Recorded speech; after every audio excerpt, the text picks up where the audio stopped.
Difitnahnya kenapa? Abis itu disangki ngomong apa 1.120.000. Bapak dituduh memakan uang pensiunan padahal api buka-buka ke ayah.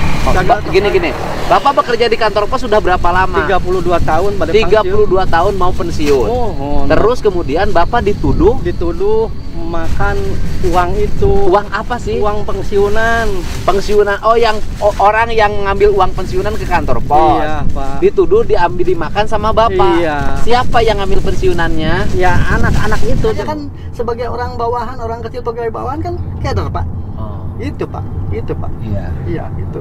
Terus kemudian kata si ibu ya, Bapak ini motong uang pelanggan itu adalah kebiasaan yang berulang. Ini kata si ibu ya, kebiasaan yang berulang dan itu dimungkinkan oleh faktor kebutuhan Bapak untuk perempuan. Astagfirullahaladzim. Motong uang pelanggan gimana, Pak? Artinya bahwa peristiwa uang di kantor itu bukan peristiwa baru gitu loh. Saya belum pernah, Pak, memotong uang pelanggan. Oh, belum. Belum pernah. Saya sumpah demi Allah, Pak. Oh, itu belum, akal-akalan dia supaya dia nggak jatuh. Nanti buktikan, Pak. Allah yang akan meminta, Pak. Allah pokoknya, Pak, saksinya. Ya. Iya. Minimal dari BPKB berapa? Dari SIM berapa? STNK berapa? Hah? Bilang.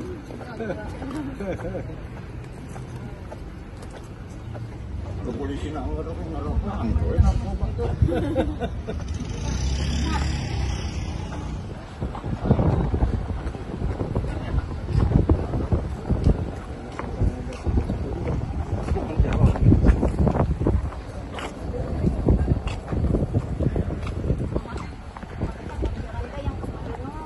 Selamat siang. Jadi pada hari ini dari tim kuasa hukum Peradi mendampingi Pak Dadang yang saat ini diundang untuk memberikan keterangan sehubungan dengan laporan polisi yang diajukan oleh Pak Dadang atas tuduhan penggelapan yang dilakukan oleh PT Pos dan Giro. Jadi keterangan ini memberikan penjelasan apa sih yang sebenarnya terjadi yang dialami oleh Pak Dadang menghadapi tuduhan tersebut. Silakan Pak Dadang, mungkin ada yang mau disampaikan. Ya, saya mungkin ada undangan di sini karena saya dituduh melakukan penggelapan gaji ke-13 dan ada potongan-potongan pensiun. Mungkin itu aja yang saya sampaikan sementara. Ya, jadi kami dari tim hukum Peradi sangat konsen untuk mendampingi bagi masyarakat kita yang kelihatannya diperlakukan dijolimi, ya. Jadi kami berharap bahwa kasus ini dapat terus dikembangkan sehingga naik sidik, sehingga kebenaran material daripada apa yang dituduhkan kepada Pak Dadang ini nanti akan menjadi terbukti dan menjadi terang benderang. Mungkin ditambahkan Pak Martin, silakan Pak Martin. Baik, ya artinya terhadap undangan ini di Polda Jabar, apa yang dituduhkan oleh PT Pos ini, artinya dari klien kami melaporkan, ya kan? Melaporkan atas tuduhan-tuduhan, makanya kita uji di sini, gitu, agar menjadi permasalahan ini bisa menjadi terang benderang. Sekian, terima kasih. Oke, terima kasih. Demikian dulu rekan-rekan. Ya. Salam keadilan. Masyarakat Indonesia yang saya cintai dan para pencinta keadilan, mungkin saudara masih mengingat kasus Dadang, karyawan PT Pos Indonesia yang merasa diperlakukan tidak adil, di PHK secara sepihak tanpa alasan yang jelas dan tanpa mendapatkan perhitungan yang jelas, yang datang kepada Kang Deddy Mulyadi beberapa waktu yang lalu dan dicoba untuk diselesaikan secara musyawarah mufakat ke PT Pos Indonesia, difasilitasi oleh salah satu anggota DPR RI dan juga oleh Kang Deddy dan sampai kepada kami selaku kuasa hukum dari Pak Dadang, ya, ternyata semua upaya itu mengalami jalan buntu, tidak ada jalan. PT Pos tetap pada pendiriannya dan mengatakan prosedur yang mereka sudah lakukan, ya, adalah benar. Bagaimana mungkin memecat seseorang dengan menuduh Pak Dadang menggelapkan uang, sementara tuduhan penggelapan itu belum dapat dibuktikan.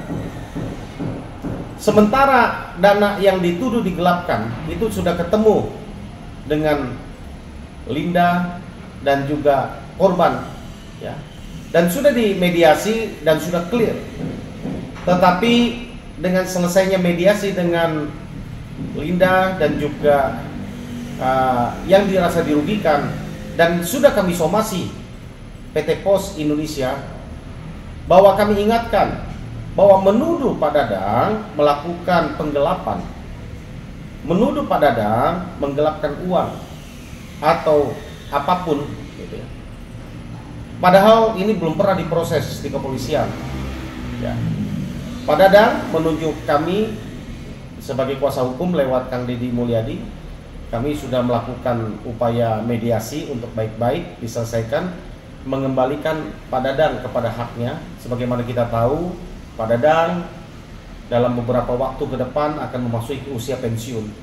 Dengan di-PHK maka semua fasilitas pensiun, tunjangan yang akan didapat Pak Dadang itu akan hilang.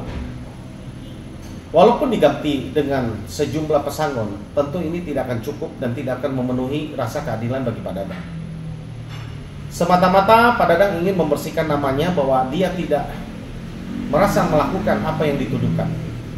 Untuk demi keadilan, sekali lagi, walaupun kami sudah berulang-ulang melakukan mediasi kepada PT Pos, tapi tidak ada hasil, maka dengan terpaksa maka kami melakukan upaya hukum. Kami sudah melaporkan ke Polda Jabar terkait permasalahan hukum, ya, pencemaran nama baik, ya, karena laporan yang dituduhkan kepada Pak Dadang ini sangat serius, penggelapan. Sepanjang itu belum dibuktikan, ya, maka ini akan menyerang harkat martabat dari Pak Dadang, ya.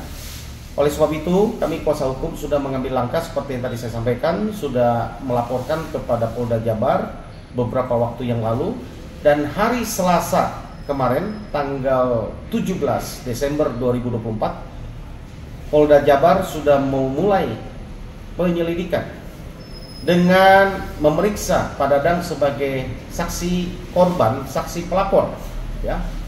Didampingi oleh tim kuasa hukum, Pak Dadang datang ke Polda Jabar dan memberikan keterangan di depan penyidik sesuai dengan apa yang dilaporkan.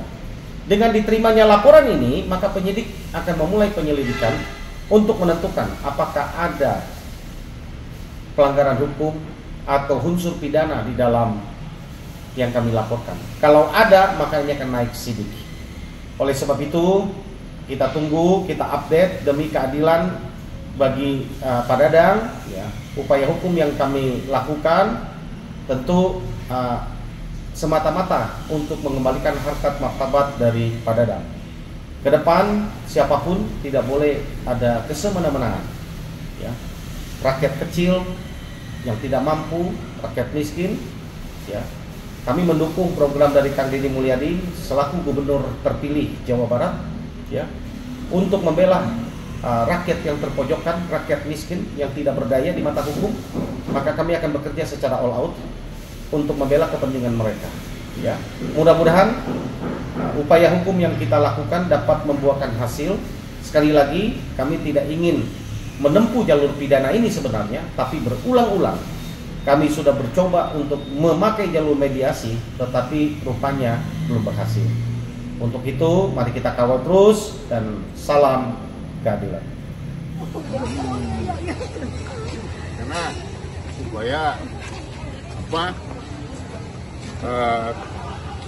Karena Pak Dadang yang berhadapannya, kan? Iya, betul.